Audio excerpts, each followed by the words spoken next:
Hi friends, welcome back to 5 star rating kitchen.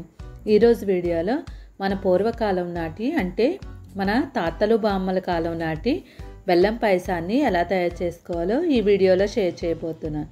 పాతకాలం రుచులు గుర్తు రావాలంటే ఈ విధంగా చేసుకున్నట్లయితే పండగలప్పుడు మనకి మంచి టేస్ట్తో పాటు పాతకాలం నాటి రుచులు కూడా గుర్తొస్తాయి. దీనికోసమని మనం మార్కెట్లో అమ్మే కుండను తెచ్చుకొని పాలు వేసుకోవాలి.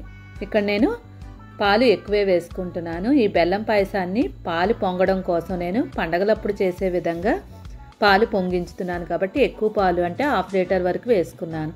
1 కప్పు రైస్ తీసుకొని వీటిని బాగా క్లీన్ చేసుకోవాలి. ఇవి 2 టైమ్స్ క్లీన్ చేసుకొని పక్కన పెట్టేసుకోండి. చూడండి, పాలు పొంగుతున్నాయి.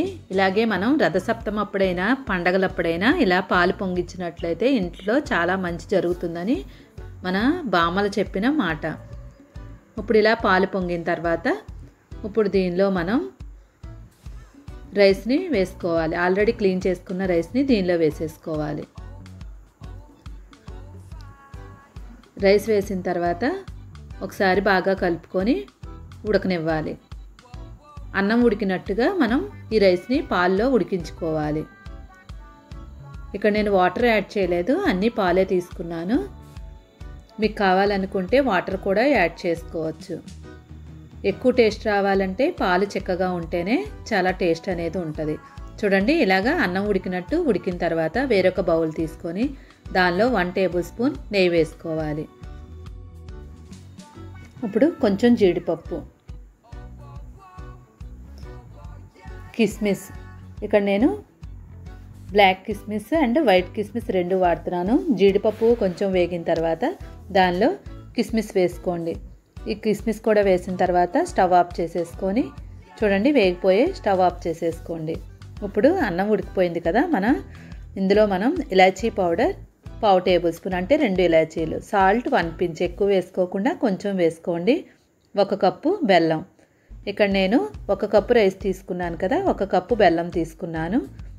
బెల్లం వేసిన తర్వాత ఇప్పుడు మనకి స్టవ్ ఆఫ్ చేసేసుకోవాలి. ఎందుకంటే కుండ వేడికి మన బెల్లం అనేది కరిగిపోద్ది. అందువల్ల మనం స్టవ్ ఆఫ్ చేసుకుంటే బెల్లం కరిగిపోద్ది. చూడండి, ఇలాగా బాగా మిక్స్ చేసుకున్న తర్వాత ఇప్పుడు మనం డ్రై ఫ్రూట్స్ యాడ్ చేసుకోవాలి. చూడండి, బాగా మిక్స్ చేసుకోండి. మిక్స్ అయిపోయింది కదా, ఇప్పుడు దీంట్లో ముందుగా వేయించి ఉంచుకున్న డ్రై ఫ్రూట్స్ వేసేసుకోండి. మోడర్న్గా స్టవ్ మీద చేసిన తప్పకుండా మనకి ఈ కుండలో చేయడం వల్ల కొంచెమైనా వాళ్ళు చేసిన టేస్ట్ అనేది తప్పకుండా వస్తుంది. మీరు కూడా కంపల్సరీ పండగలప్పుడు ఇలా ట్రై చేసి ఎలా ఉందనేది కామెంట్ చేయండి. ఈ వీడియో కనుక మీకు నచ్చినట్లయితే తప్పకుండా లైక్ చేయండి, షేర్ చేయండి. మరిన్ని వీడియోలు చూడాలనుకుంటే 5 స్టార్ రేటింగ్ కిచెన్ని సబ్స్క్రైబ్ చేసుకొని పక్కనే ఉన్న బెల్ ఐకాన్ని క్లిక్ చేయండి. Thank you for watching 5 star rating kitchen.